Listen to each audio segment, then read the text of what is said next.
Hello. So I've recorded this video 3 times.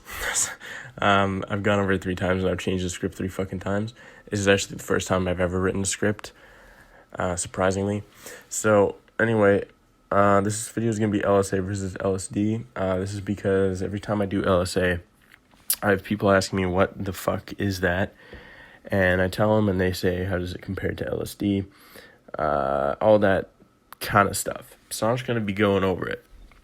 So first of all, LSA is a naturally occurring psychedelic or entheogen. It's found in morning glory, which specifically the species are heavenly blue, flying saucers, and pearly gates. The other species either don't have any or have an extremely weak amount, so they're really not worth looking into. It's also found in Hawaiian baby woodrose and oliquili, which I definitely pronounced wrong. Oliquili is a bit more rare, though, so I probably won't be going over any dosing for that specific plant or seed. So it's speculated to have been used by the ancient tribes, the Mazatec tribes specifically, who used entheogens like mushrooms and salvia. It's also, I've heard that it was supposedly a key ingredient in soma, the ritual drink, but I don't really think that's true because I'm pretty sure they meant Syrian rue. But none of the ingredients for that drink have actually been confirmed, so I really don't know. As for LSD, it's a semi-synthetic psychedelic, meaning that it's found in nature in ergot, which is a fungus, but it was purified from the ergot, like extracted, because the other ingredients were famous to, I think, turn you black and kill you. So it's semi-synthetic, meaning it exists in the natural world, but it needs extraction because you'll die if you don't extract it. So I also want to go over a disclaimer. LSA is legal. This doesn't mean that you can go out and just go to the superstore, get a bunch of seeds and eat them. Don't fucking do that. That can lead to a bad experience, and if you have a bad experience, that can lead to potential restrictions on these seeds. These drugs, especially psychedelics, need to be respected, and you need to research and know what you're doing before you take the drug. The community, the drug community, also probably the gardening community, don't want these drugs banned, these plants banned specifically. Use responsibly. There won't be any issues if used responsibly, and don't bring any attention to the plants. Don't be stupid. Anyway, now that that's out of the way, I'm just going to go over some dosing a little bit. For morning glory, 50 to 100 seeds is generally considered the threshold. There's really small effects. It's kind of like a microdose. 100 to 200 is like a normal dose. 200 to 300 seeds is where the visuals, in my experience, start taking place at 250 usually. And 400 seeds and upwards is where stuff gets intense, and personally I think can get more intense than LSD. For Hawaiian baby woodrose, it's 1 to 3 for threshold, 3 to 5 for a light dose, 5 to 7 for medium, and upwards of 10 is intense. I think I saw someone who took 67 seeds, Hawaiian baby woodrose. Can't even fucking imagine what that was like. Anyway, LSA, for the most part, is primarily sedating. The physical and the mental effects, in my experience, are more intense than the visuals.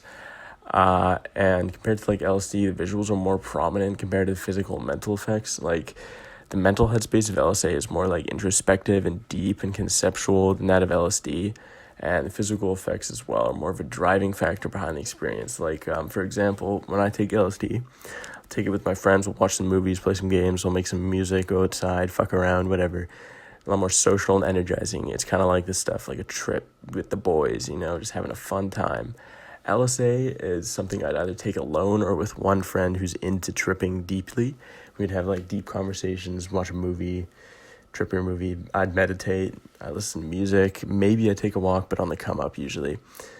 So yeah, that's LSA. So one thing to note about LSA as well is that it is very, very nausea-inducing and very vasoconstricting, which turns a lot of people off of the substance. This is obvious because eating a lot of plant matter, it obviously won't sit well with your stomach. This applies to not only morning glory seeds, but most other plants, especially drug plants. Your stomach just really isn't supposed to be able to handle eating a shit ton of seeds. So yeah, for one, this can be counteracted by cold water extraction, which I'm not going to go over in the video because it's going to be too long, but I'm going to put a guide in the description for a cold water extraction. The other methods of administration are chewing the seeds, which is disgusting. I don't recommend doing that. Or you can grind them up with a pepper grinder and parachute them, which is what I use. Important to use a pepper grinder because coffee grinders or any other electrical grinder, the heat can actually destroy the LSA. It's kind of a really low risk, but it's still a risk, so I don't really want to take it. For Hawaiian baby wood rose, you scrape off the seed coating and then you chew, or you can also just sublingually administer the seeds that way. For nausea, aside from cold water extraction, you can take ginger or like another plant-based anti-nausea med. I always use ginger. Don't use Dramamine. I mean, you can use Dramamine, but it's a deliriant. It's TPH. I don't really want to fucking add that into my trip psychedelic. I don't want to, don't want to take that risk, even though it's going to be a tiny dose. I still don't. The other thing is vasoconstriction, which is a fancy word for shrinking of the blood vessels. It's very uncomfortable, especially with LSA, and especially for those with circulation issues like me. It can actually get very, very painful. I found that ibuprofen and niacin or vitamin B3 help. Like 30 minutes before I take the LSA, I'll take like 600 milligrams of ibuprofen and what is it, 100? I actually don't remember how much vitamin B3, but I just take one of those pills. And then I take a smaller redose, like 1/6 of the ibuprofen dose. I don't redose the B3, but I redose the ibuprofen, so I'll take 100 milligrams at the peak. Don't be using LSA frequently. I mean, it isn't psychedelic, so usually there's no worries about that, but if you do, the vasoconstriction can actually get really problematic and cause damage. So by contrast, LSD, it does have some nausea and vasoconstriction, but it's a lot less prominent, usually in higher doses where it starts appearing. For LSA, after 30-40 minutes, I usually purge, because that way I'm not nauseous anymore, and I can actually enjoy the experience nausea-free, because if I'm nauseous the whole experience, it kind of doesn't really make the experience that great. So the visuals of LSD on lower doses are really weak. It's usually just cold snap visuals, maybe like tracers, depth perception, and acuity enhancement. Higher doses, there is geometry, but it can also be more intense than LSD sometimes. For LSD, by contrast, visuals are kind of the thing that really tie it together and everyone really knows it for, those trippy art things and all that. So, yeah.